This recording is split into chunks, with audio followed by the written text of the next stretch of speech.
Hello everybody, welcome back again in my YouTube channel. My name is Kevin Saili. Pada YouTube channel ini teman-teman akan menemukan informasi menarik seputar cryptocurrency. So if you do like cryptocurrency, make sure kalian subscribe channel ini. Happy weekend everybody, welcome back di video update untuk Bitcoin. Jadi kita bakal ngebahas langsung aja untuk weekly update-nya Bitcoin. Karena ini kan sebenarnya hari Minggu ya, jadi udah mendekati banget sama yang namanya closing di time frame weekly.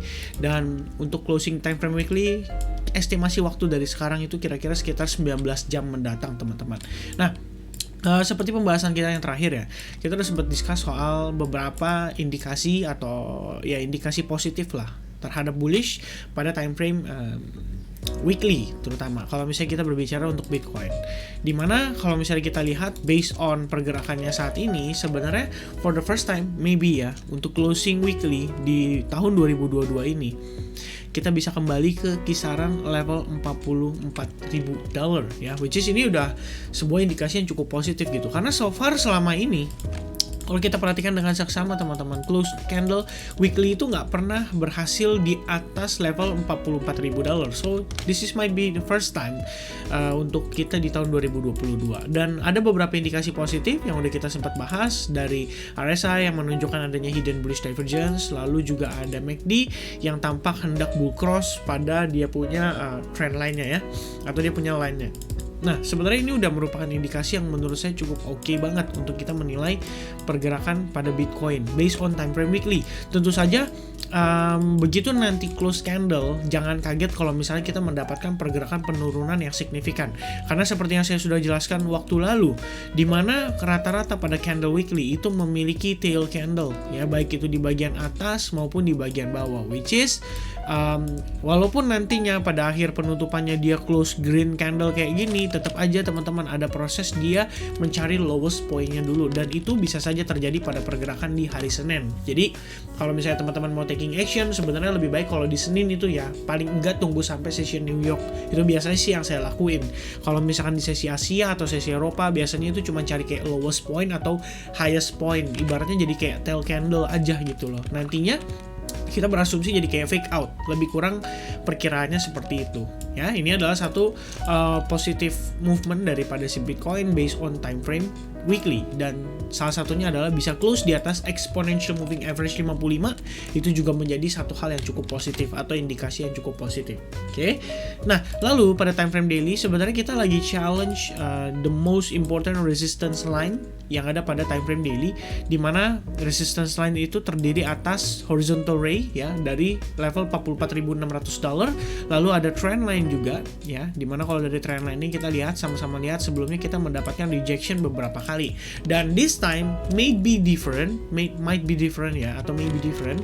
Kenapa? Soalnya kalau yang lalu kita tes hanya tail candle, the next one kita juga tes hanya tail candle, and then yang paling importantnya adalah setelah kita tes itu kita langsung dapat rejection cukup signifikan ya pada kedua pergerakan sebelumnya. Nah, kemarin kita udah sempet tes sekali dan itu sempat ngebentuk tail candle, jadi kayak semacam wah ini jangan-jangan terreject lagi nih atau terdecline lagi. Mungkin pada saat ini terjadi itu istilahnya skornya tuh 1-0 buat bear gitu. Tapi hari kedua, hari ketiga sampai dengan hari ini istilahnya ya, kita masih bertahan di level-level ini gitu. Jadi ada something yang kita perlu pertimbangkan, terutama kalau dilihat dari sisi indikator sendiri juga menunjukkan banyak hal positif, seperti exponential moving average yang sudah bull cross, lalu ada moving average 100 yang akhirnya sudah berhasil di breakout oleh si Bitcoin, dan pada time frame daily di sini sebenarnya kalau dari RSI atau apa ya itu nggak terlalu kelihatan ya. Setahu saya MACD-nya aja udah mulai kelihatan cukup bullish gitu teman-teman. But overall beberapa aspek technical ini menunjukkan bahwa situasi di Bitcoin itu sebenarnya cukup bisa dikatakan oke atau positif gitu istilahnya, lebih condong ke arah bullish untuk saat ini. But teman-teman, we still need to consider adanya rejection dari area ini, dan rejection itu bisa aja sangat signifikan teman-teman, karena kita berbicara sebentar lagi itu memasuki penutupan di akhir bulan, dan kalau misalkan kita lihat harus lihat dari sini teman-teman ya, wait a second. Nah, pada penutupan candle monthly ini tuh sebenarnya menurut saya cukup menarik, karena kita basically prosesnya selama 1 bulan terakhir ini adalah testing terhadap exponential moving average 21 dan mantul naik ke atas ya. Kalau kita lihat secara closing monthly, seandainya hal ini bisa terjadi, ini kita berarti kayak semacam konfirmasi bahwa exponential moving average 21 pada time frame monthly ini berpotensi menjadi strong supportnya kita. Dan ya itulah ya yang sedang mungkin dicoba atau mencoba dibuktikan oleh si Bitcoin itu ya. But for now, I cannot say that we are very bullish yet, teman-teman, karena kita belum melihat dia berhasil break. So, at least kita harus melihat dia berhasil dulu close di atas $45.000, then we can call this as a potential bullish movement ya, in the near term atau untuk mid term gitu istilahnya. Ya lebih kurang seperti itu teman-teman. At least based on time frame daily itu analisis saya ya. Jadi kita coba lihat dulu di sini apakah kita akan kembali terreject lagi atau justru kita berhasil breakout dari sana. Oke, itu considerationnya. Nah, teman-teman berikutnya, kalau misalnya kita lihat pada time frame hourly, di time frame hourly sendiri kita masih bergerak di dalam ascending channel, dan terakhir pun kita masih ngetes terhadap bagian atas di ascending channel ini beserta resistance line. Ya. I'm sorry teman-teman. Beserta resistance line yang ada pada kisaran level atau area $45.000. Ya, kira-kira begitu.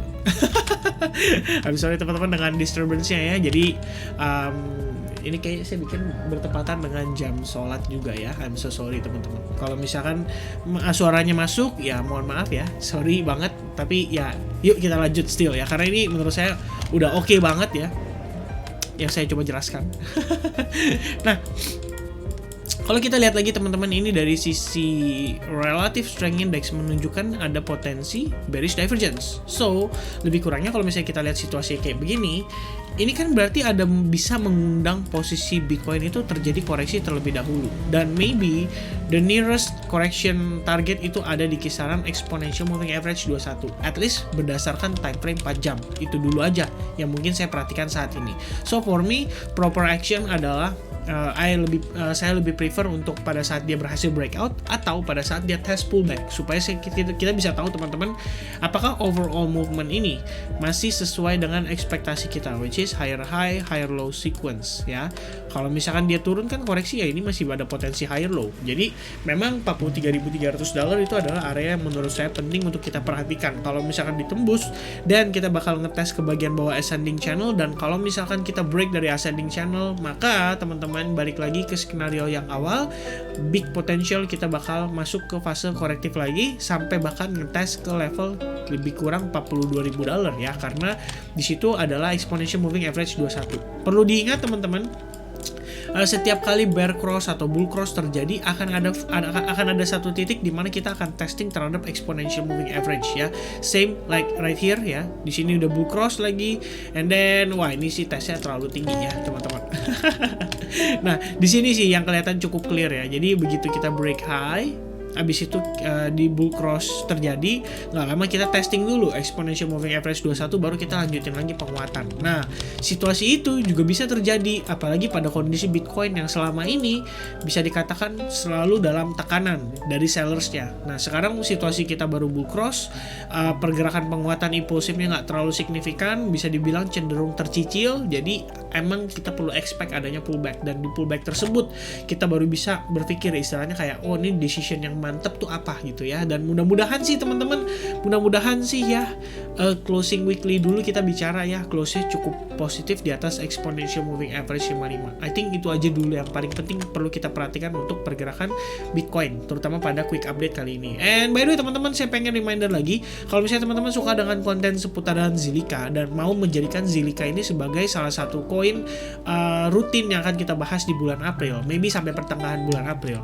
make sure kalian bantu likes video ini supaya bisa mencapai 1000 ya. Dari sini saya jadi tahu oh oke, Zilliqa bakal masuk satu nominasi. Alright, so I think that's it teman-teman. Thank you very much for watching this video. I hope I'll see you guys again in the next update. God bless everyone, have a nice weekend, cheers and bye bye.